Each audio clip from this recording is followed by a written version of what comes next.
আজকে আমাদের রেসিপি হলো পুঁইমেটলির চচ্চড়ি। পুঁইমেটলি নিরামিষ আমিষ দুটোভাবেই খাওয়া যায়। বাই দ্য ওয়ে, আমি দীপিকা, আপনারা দেখছেন কুকিং ক্রাউড।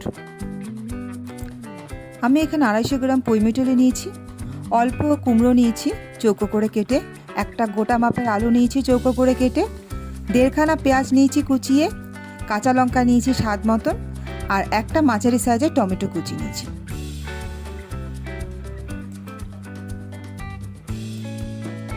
আমি গ্যাসে কড়াই বসিয়ে সর্ষের তেল দিয়ে দেবো। সর্ষের তেল গরম হয়ে গেলে এতে আমি শুকনো লঙ্কা আর গোটা জিরে ফোড়ন দেব।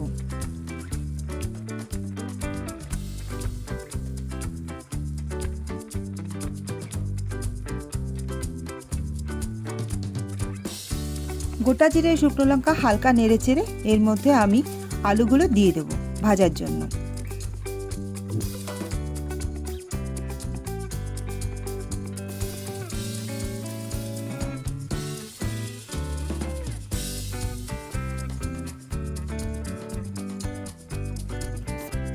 আলুতে নুন আর হলুদ দিয়ে আলুটাকে ভালো করে ভেজে একটা পাত্রে তুলে রাখবো।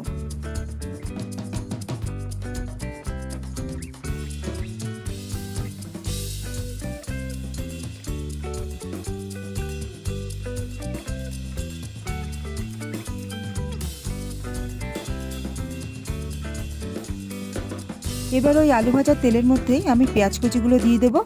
পেঁয়াজ কুচিগুলোকে ভালোভাবে নেড়ে চেড়ে বাদামি করে ভেজে নেব। পেঁয়াজ ভাজা বাদামি হয়ে এলে এর মধ্যে আমি টমেটো কুচিগুলো দিয়ে দেবো। এবার টমেটো আর পেঁয়াজ কুচিগুলোকে একসাথে ভালো করে আমি কষাতে থাকব। অন্যদিকে একটা পাত্রে আমি মশলাটা বানিয়ে নেব। মশলার মধ্যে আমি দেব জিরে গুঁড়ো, ধনে গুঁড়ো, হলুদ আর কাশ্মীরি মির্চের গুঁড়ো একসাথে দিয়ে জলের সাথে একটা পেস্ট বানিয়ে নেব।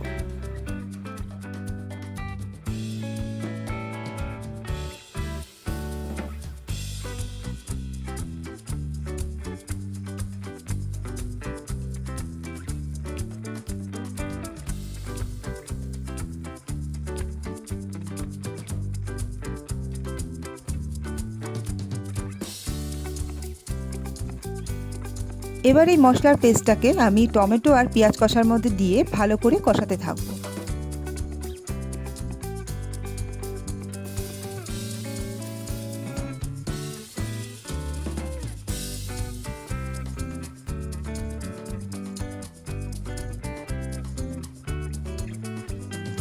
এবার এই কষানো মশলার মধ্যে আমি কুমড়োগুলো দিয়ে দেবো। কুমড়োগুলো আমি আগে থেকে ভেজে রাখবো না, কারণ কুমড়ো এমনিতেই নরম হয়, তাহলে গলে যাবে।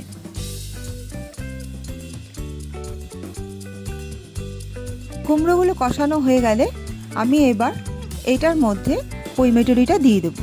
পুঁইমেটলি দিয়ে ভালোভাবে কষাতে থাকবো। আমি পুঁইমেটলিগুলো কিন্তু আগে থেকেই ধুয়ে ভালো করে ছোট ছোট সাইজ করে রেখেছিলাম।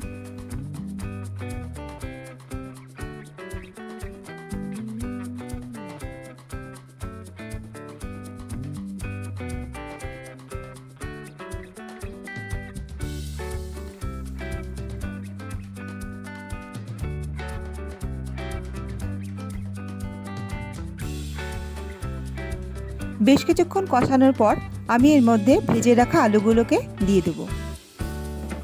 আলু দেওয়ার পর হালকা নেড়ে চেড়ে এর মধ্যে আমি জল দিয়ে দেবো। যেহেতু আলু আমি আগে ভেজে রেখেছিলাম, তাই আলুটাকে বেশি কষাতে হবে না।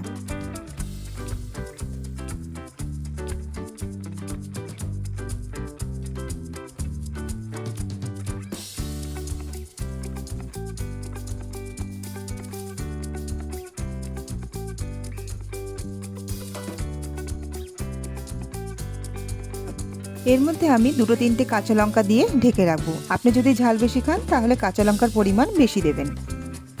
কিছুক্ষণ পরে ঢাকনা তুলে দেখব যে পুঁইমেটলিটা সেদ্ধ হয়েছে কিনা।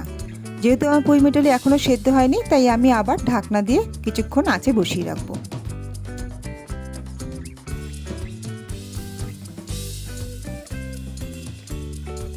আমার পুঁইমেটলি রান্না কমপ্লিট হয়ে গেছে। এরপরে আমি একটু চিনি অ্যাড করব। চিনিটা অপশনাল, আপনার ইচ্ছে হলে আপনি দিতেও পারেন, নাও দিতে পারেন।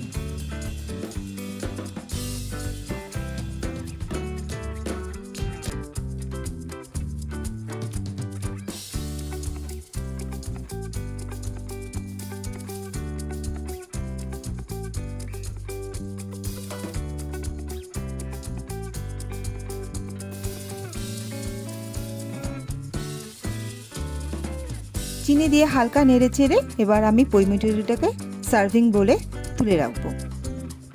আমার পইমেটুলি খাবারের জন্য একদম রেডি। গরম ভাতের সাথে পইমেটুলির জুড়ে মেলা কিন্তু ভার। আমার রান্না যদি ভালো লেগে থাকে তাহলে কুকিং ক্রাউডের সাথে থাকবেন, ভালো থাকবেন।